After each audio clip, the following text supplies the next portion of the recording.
Hello everyone and happy Thanksgiving. I'm Charlie. And I'm Nick.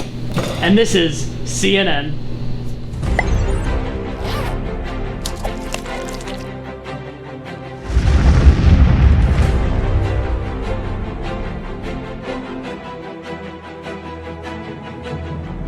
Today we are covering Prairie girls soccer, the Veterans Day Assembly, and a special look at Ms Vineyard's recovery.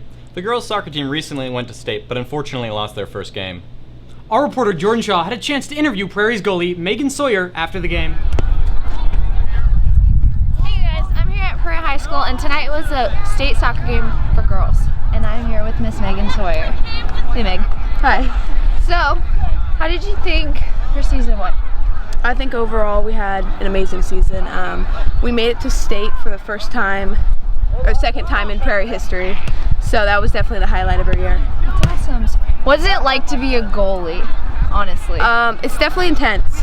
You always got to be on or else your team's going to pay the consequence. Okay, because I mean, like from the stand section, we're always like, oh, it's super easy. But after tonight, I mean, you could feel the intensity. I mean, you're under a lot of pressure in those types of situations, which is good. That's good for you. You learn from it.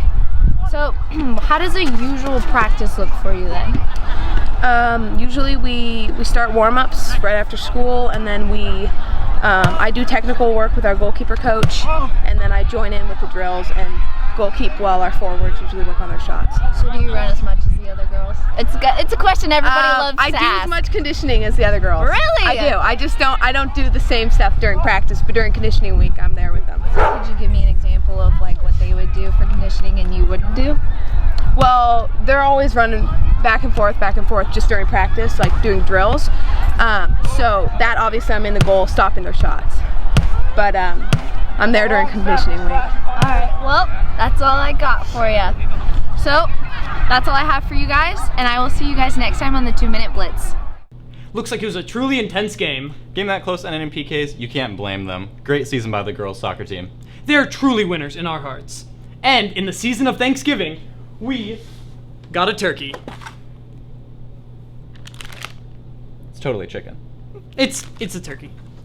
It says chicken right here. And not a Mitchell. Charlie, that's totally a chicken. And now back to Mitchell with the Veterans Day Assembly.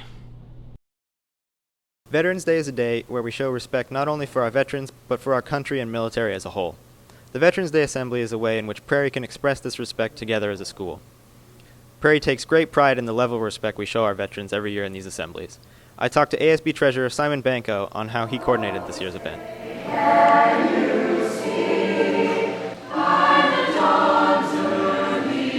I think Veterans Day means a lot of things. I feel like Veterans Day is honoring the veterans and remembering what they mean to us. The important thing that we wanted was there to be inclusion in the school. I thought a great thing that we did, we had the band play, we had the choir singing. I think that was great to show, that's just showing, how much we care. That's showing the school cares. We had the certificates, and I think that was another way to show that we really do care about you. Paul Hendrickson, United States Army. My grandpa got to come, I got to give him a certificate. And then there's all these other veterans that served. And I think to them, they came here to see the Veterans Day Assembly.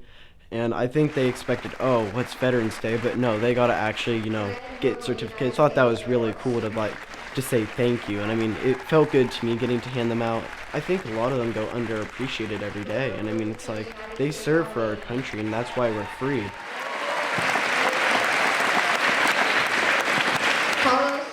To me, Veterans Day is a day where we can remember everything that our veterans have done for us. Because a lot of times we just kind of take it for granted.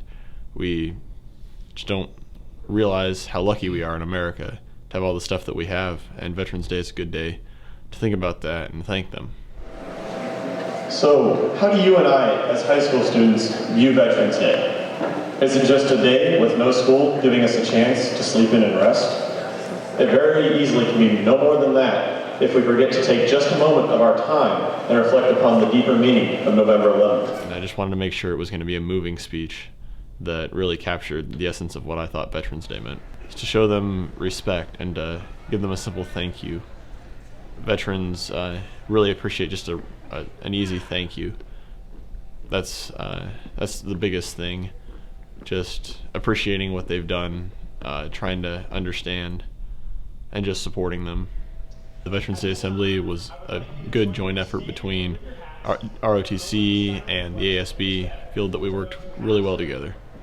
My favorite part of the assembly was just in general how the student body was very respectful and very understanding of what Veterans Day meant, and I was just very impressed by the student body and how respectful we all were.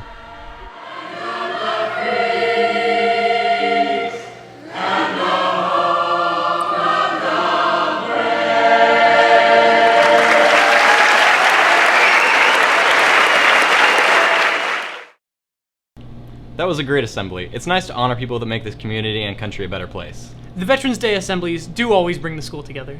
Mrs. Vineyard, the calligraphy and pottery teacher at our school, recently went through a battle with cancer. Our reporter Olga Stefaniak had a chance to talk with her about her journey. Hi, we are fortunate enough to have a brave and inspirational person here at Prairie High School. Ms. Vineyard, the pottery and calligraphy teacher, was diagnosed with cancer earlier this year, but she fought through her battle and is currently doing a lot better. Hi, Ms. Vineyard. Thank you for being on our show today. Thanks for having me. We just have a couple of questions. What kept you motivated through the battle? Well, I have a really strong faith. I happen to be a very strong Christian, and so my faith in Jesus Christ and all of the support that I've been very, very fortunate to have through my family, my friends, all of my students, and my colleagues. I feel like Prairie is really more of a family for me than any place else. So even when it comes to going through treatments, of which I will be continuing for a long, long time, I can't wait to come back here. It doesn't feel like I'm coming back to school or coming to work. It feels like I'm coming back to family, and it just fills me up with so much joy and positivity that this is the place where I'd much rather be than at home trying to recuperate. I'd rather be here. That's nice. What was there a verse or a saying that kept you going? It's quite simplistic, but they say, if you reach out with your heart, kind of like in a childlike way, you will be heard, rather than making it complicated. So the kind of the preschool to nursery school, when we go there and it would sing Jesus Loves Me, that goes through my head all the time, first thing when I wake up in the morning, and any time that just little tasks are being done, I'll just notice that song is going in my head.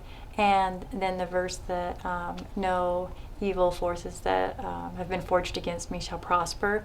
Anytime I feel like I need that a little extra to just keep going, I just know that this is not my battle, and that I have everybody's support and I have God's support, and with that I know that I can keep going. Are there any hobbies that kept your mind off of everything? I enjoy spending so much time with my family and my friends, and it's always important to stay connected to the people who are most important to you and to your community. But as far as like hobbies go, I had never ever tried sewing or things like that before, and I decided it's a good idea to keep a distraction of trying something new and always kind of pushing yourself. So I decided to try some sewing and some quilting classes, and it's something that's very much in my avenue because it's hands-on. And I was terrible at it, by the way, but that doesn't mean I'm going to give up. It means I just have somewhere to start. That's my starting point, and I'll just keep going from there. That's good. And the final question is, do you have any advice for somebody who's going through cancer or treatments? Yeah, try not to isolate yourself. Always think of the kindness you can give to others. You can fill yourself up and feel better about what's going on if you're not focusing on yourself as much, but to give to others and to have kindness. And I think we all need that, whether we're going through a battle or not, is to focus on kindness and what you can do for somebody else, because that's going to be something that nobody can ever take away from you. And you'll always have that to hold on to, as you're doing something good that's going to last and going to move forward. And so doing for others and trying to be kind. Those are wise words. Well, that is all we have time for today. Thank you again for joining us. I hope that as time goes by, your health improves and you feel a lot better. Back to you, Charlie and Nick. Ms Vineyard is a fighter, and we wish her a speedy recovery. Come see us again on the Falcon Flyer website. Signing off, this is Charlie. And I'm Nick. This has been CnN. And have a happy Thanksgiving.